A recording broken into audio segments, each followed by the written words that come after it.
Hello? Yes. Are you still on the road? No, I'm home now. I You was, home now? yeah, I was debating about, yeah, I was actually waiting, I know for you, maybe somebody else to call. So then I guess, at least you call. So I guess after you, I'll probably go out. Oh, okay. Yeah. What are you doing? What are you doing out on the road? No, the food delivery. Oh, that's cool. That's what So I you was helping doing the when you people. called earlier. Okay. Well, that's good. You actually helping feed the people. That's a good thing.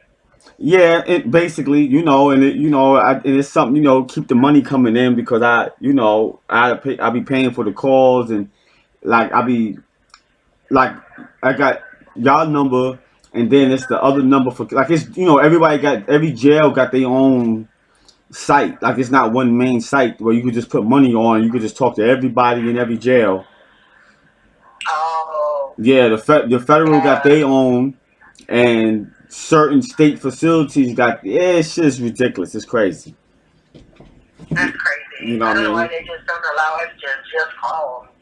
Nah, that's not. It's a private. Nah, they get money. They ain't. That's not gonna happen. Some Yeah. jail. But Yeah, that's for sure.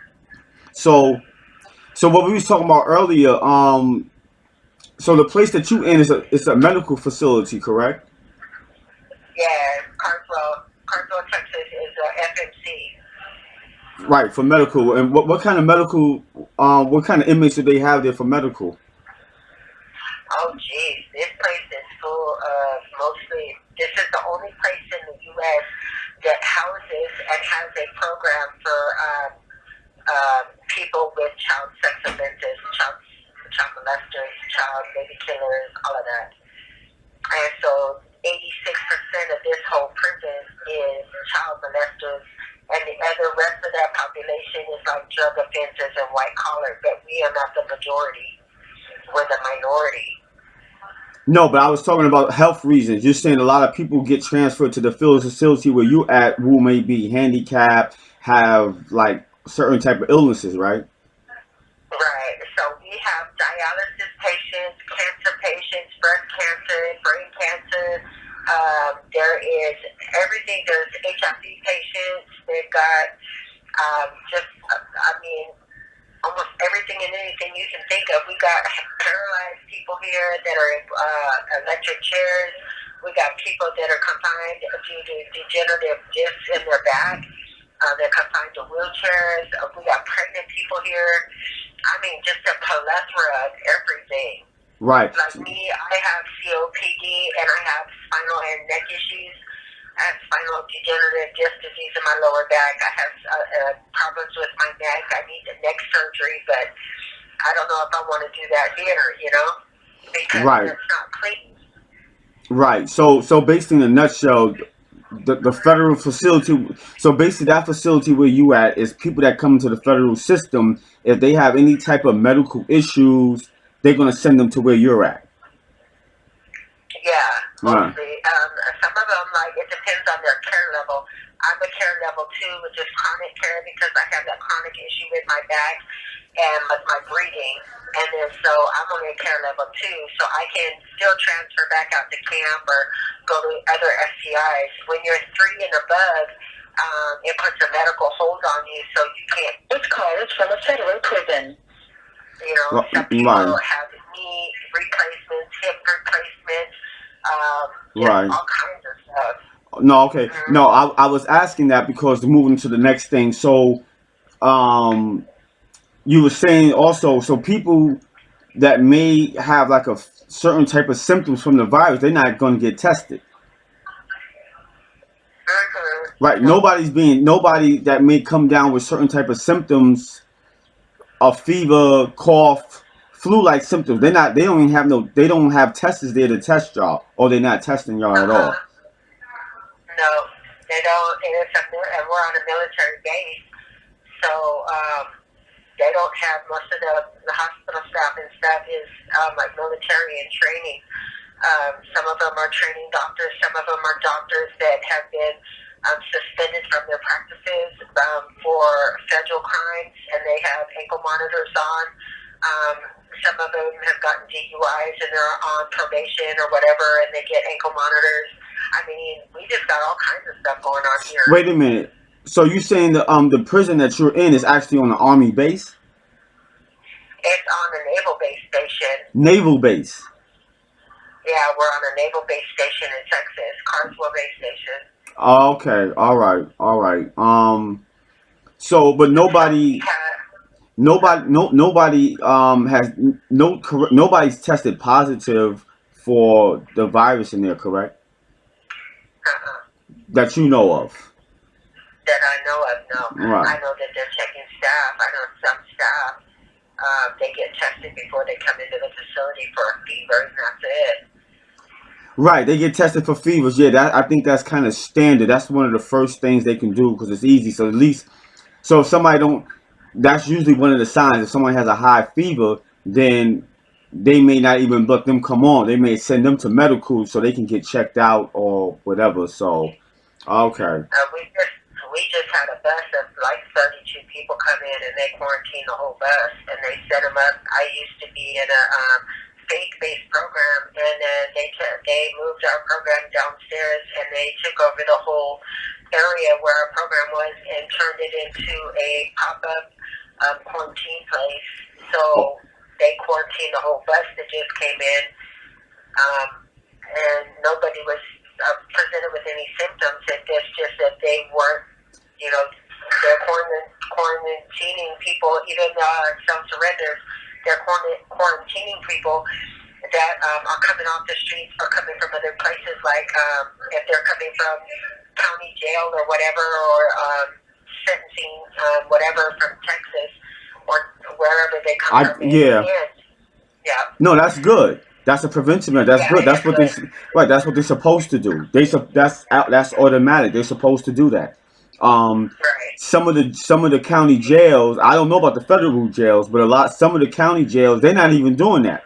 They're letting people come right off the street and they're mingling with the population. And like county jails, local jails. There was a female in one of the jails in Wilmington, Ohio, where there was a girl in there that got flu-like symptoms.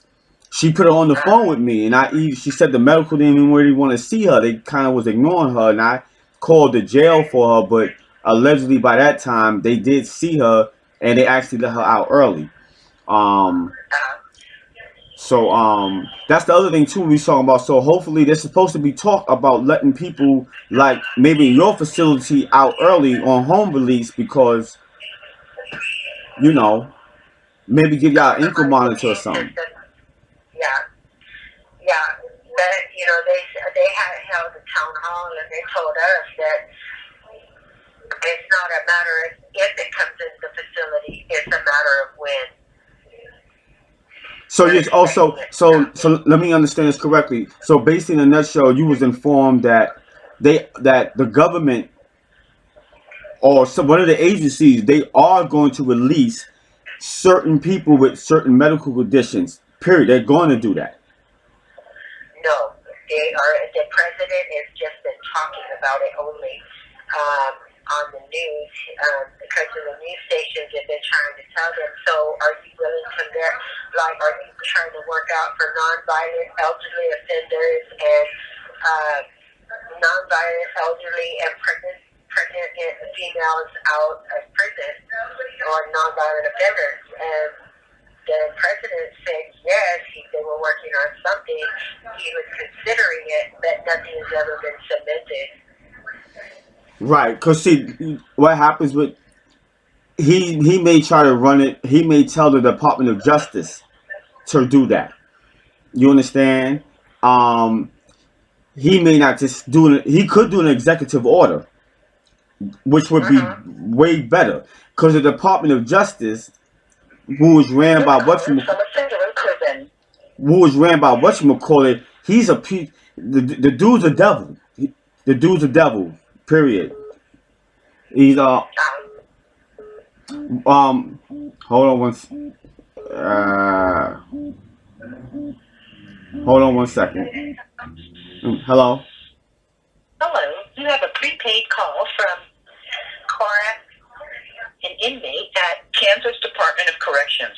Topeka Correctional Facility. Your account balance is $10.14.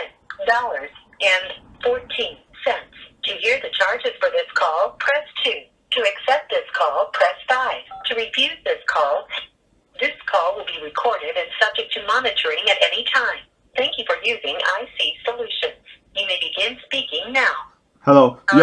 Yo, call me back like in a half hour. I was on another jail call with somebody in the feds. Okay, thanks. Yeah, so just call me back in a half. Alright. Hello. Damn. Motherfucking thing went off when I tried to. Okay.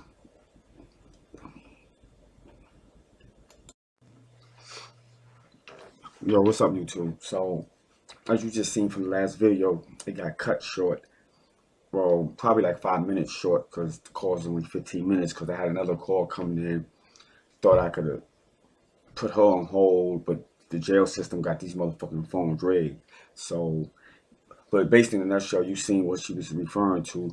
She's gonna call back in, and I'm gonna have a part 2 to it, or part 3 with her, because I have another interview with her that I have to upload that actually goes into about her case. But the last video that you just seen, I just wanted to get her her thoughts on what was going on, why she's in there, and what's going on in that facility where she's at, which is a federal prison, but it's for people that have medical issues, as she stated, older people, people that got diabetes, pregnant people, things of that nature like that. And old, and some of them are going to be older, which makes them more susceptible to fall victim to the COVID-19 virus. So that's what's going on in the prisons with them. You know, allegedly there might be talk of them getting some type of relief, getting released. Maybe not the chomos, or but they were females. But some of them did this. Some of them did some things to kids, like they killed kids, and I don't know. They did some weird. Some people got some weird cases. I actually run across some of the weird cases. I just haven't really did the interview with them yet. But in any case, so yeah, so you seen what she was talking about, and this thing out here is serious. So I try to stay connected with them and give them a voice to the outside world, so they know that at least there's somebody out here that hear them. So hopefully, I appreciate if you take the video, you share it, so people can hear what's going on with them inside. We going through what we going through out here, but we have a little more freedom. They confined, they stuck, they stuck, and you know, and I know some of the people that we seen it's like, well, they put themselves in jail, they committed a crime, and well, listen, some people did commit the crime, and there's some people that didn't commit the crime. And some people did committed the crime, but not to the degree that they said they did, which means they shouldn't even got the time they got. And then also there's the situation of you did commit the crime, but is the time too much? So there's a whole lot of factors, but that's not even the case because you committing the crime shouldn't be a death sentence. That wasn't part of the plea agreement. You understand? But I know there's just some of you out here that's just like that. So that is what that is. So so yeah, so that's the follow up to that, and I'll have another interview with her, and I'll put up in a couple of days to hear or from her, and I'll probably hear from somebody else too on what they seeing inside the federal prison in regards to how they handling the COVID-19 crisis. So with that, stay tuned, share the video, like, and do all that other good stuff. I'll holler at y'all later. Bye.